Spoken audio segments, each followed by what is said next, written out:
Taiwan, I'm Ethan Liu with news from here in Taiwan and around the world. Taiwan's newly appointed defense minister has outlined to lawmakers how he plans to secure Taiwan's defenses. Wellington pointed to China as the country's biggest threat. He says the military is focused on getting more weapons from the U.S. and further reforming its training. In his first address to the legislature as defense minister, Gu also said increased cooperation with the U.S. can help add to deterrence. 我们所要的当然还是强化我们的自我防卫的能力，加入这个整个美国印太战略，它所谓的形成一个有效嚇阻里面的一环。 The United States has approved the sale of $300 million in maintenance supplies for Taiwan's advanced F-16 fighter jets. The deal will include spare parts and repair systems for roughly 140 jets that will help ensure the aircraft are combat ready. The sale expected to come into effect in a month. Taiwan has one of the largest fleets of F-16s in the world and often uses the jets to intercept Chinese warplanes operating around the country. Taiwan has been prioritizing drone technology for its defense, but how effective is this strategy? To find out, Jaime Ocon spoke to Eric Gomez, a security analyst from the Cato Institute in Washington, D.C. This group of U.S. defense contractors that are in Taiwan, meeting with the president and domestic defense companies here in Taiwan, it looks like they're looking to advance Taiwan's drone capabilities. How significant are drones to Taiwan's overall defense capability? Well, for asymmetric defense, drones are pretty fantastic. Unmanned systems are excellent capabilities for an asymmetric defense strategy, especially for a country like Taiwan that has difficulty with personnel level. And I think Taiwan needs more drones of all ranges, of all types. And I know that the Taiwanese domestic defense industry has been working hard in recent years to try and increase their number of drones. And again, the Ukraine war shows like you expend a lot of these in a conflict. So figuring out what you want to produce and starting to produce in scale now is a really good idea for Taiwan across the board. Now, aside from advancing Taiwan's drone capabilities, Taiwan is also still waiting on billions of dollars of U.S. weapons that haven't arrived to Taiwan yet. What's the status on those weapons, and why is it taking so long? The sort of good news, bad news maybe for Taiwan is about 10 billion of this stuff is 2 arms sales. I believe it goes up to about 11 billion for 3 arms sales.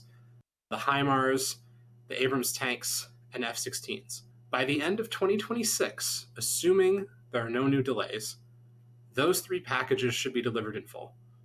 And so this backlog problem just on those gets cut by more than half by 2026, assuming there's no new big arms sales announced.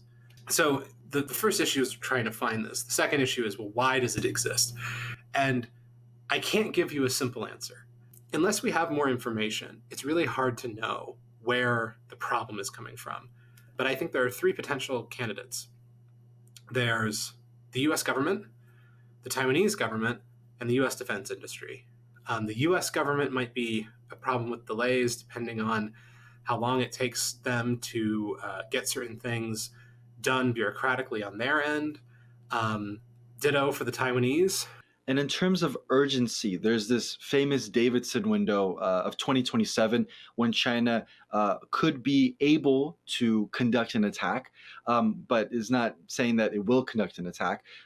In the sense of urgency for Taiwan getting these weapons, how significant is it that it's rushing or improving its own domestic industry? Well, a lot of it depends on, the assessment of that window. And for what it's worth, I don't buy the Davidson window.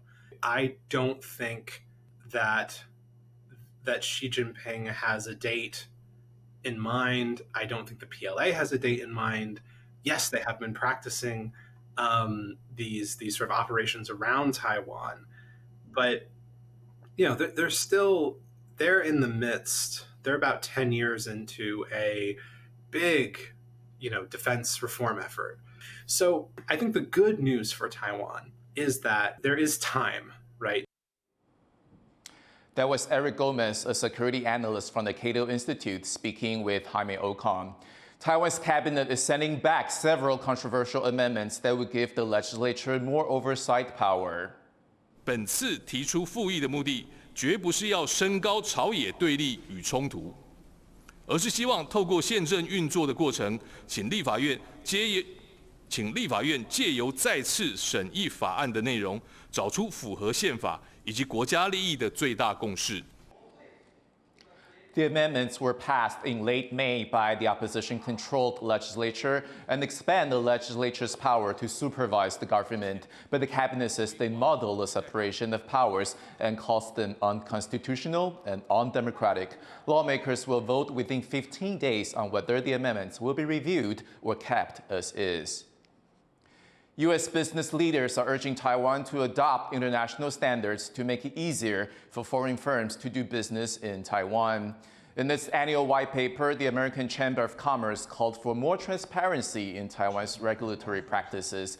That includes providing drafts for new rules in Chinese and English. The Chamber's chair, Dan Silver, says Taiwan is in a period of change with a chance to thrive as a global partner. The Chamber is also urging the U.S. government to continue support for Taiwan in defense and trade, despite not having official ties. Silver expressed some hope for a bilateral free trade agreement.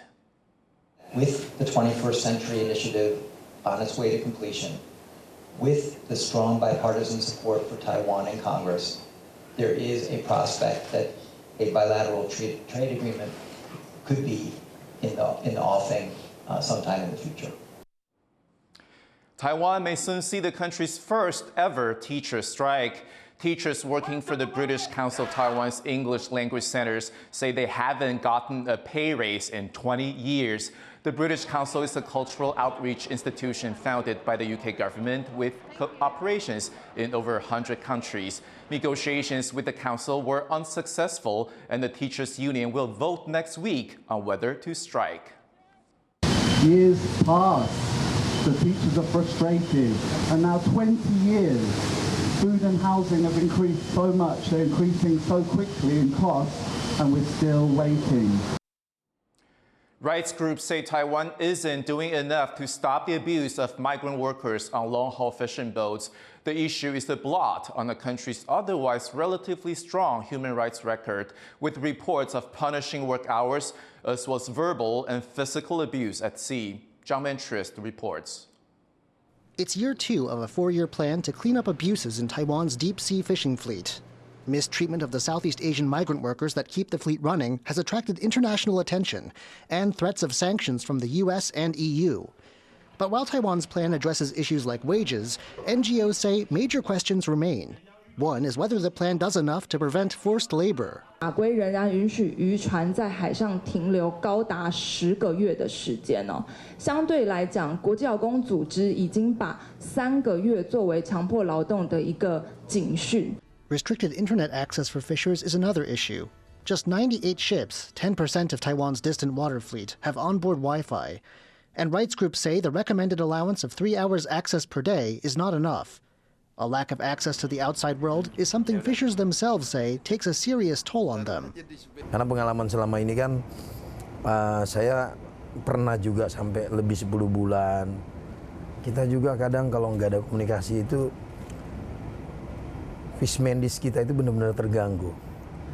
Fisik, mental, dan spiritual kita itu merasa goncang banget. And then there are concerns about the way checks on ships are outsourced to third parties. NGOs worry ship owners could have their own employees do inspections and have them falsify their findings. 所以这个就是球员兼裁判，这个就是剥削产业链。 Taiwan's fisheries agency says it's grateful for any constructive criticism, but it also stands by what it says its action plan has achieved over the last 2 years. That includes rules about living conditions that it says its agents enforce not just in Taiwan, but in ports overseas.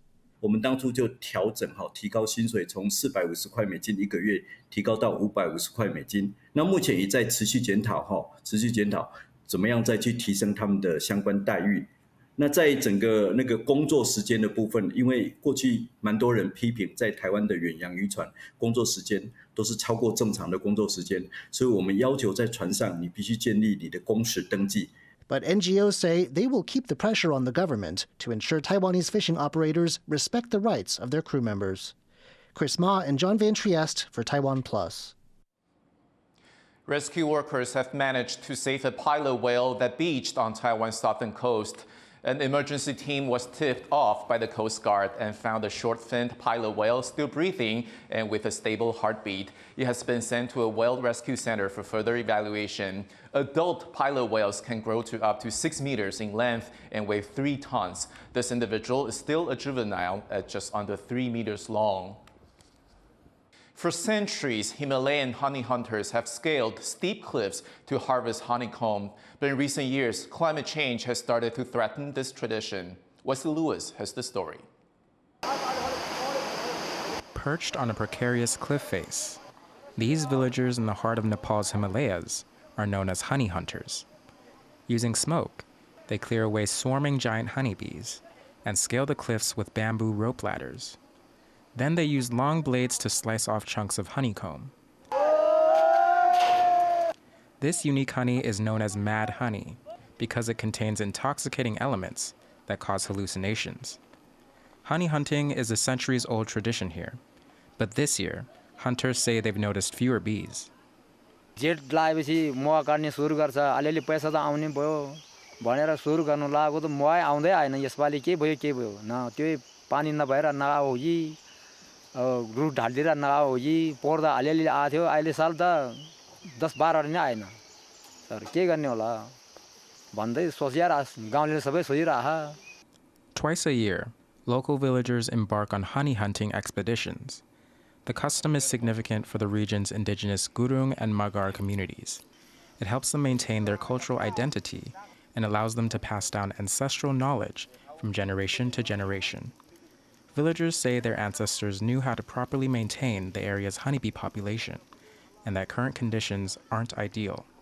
यहाँ गाई चर्ने ठाउँ यी कस्तो विनाश भइसकेको छ यहाँ विद्युत के रे हाम्रो मौरी घरमा पनि कति विनाश भइसकेको छ पहिले बुढापाकाले यत्रो रुख पनि यत्रो सानो रुख पनि काट्नु नदिने थिए किन भन्दाखेरि त्यो मौरी आउँदैन के रे रुख छलमा यहाँ भिरको कुनामा रुख हुन्छ रुख वरिपरि चाहिँ काट्नै हुँदैन भन्थे.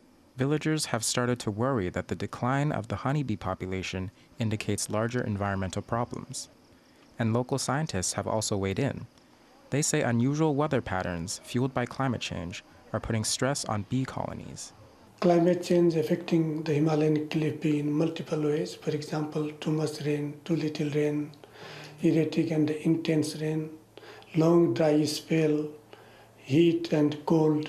All these extreme weather conditions, they put stress on maintaining the strength and the honey stock of the colonies.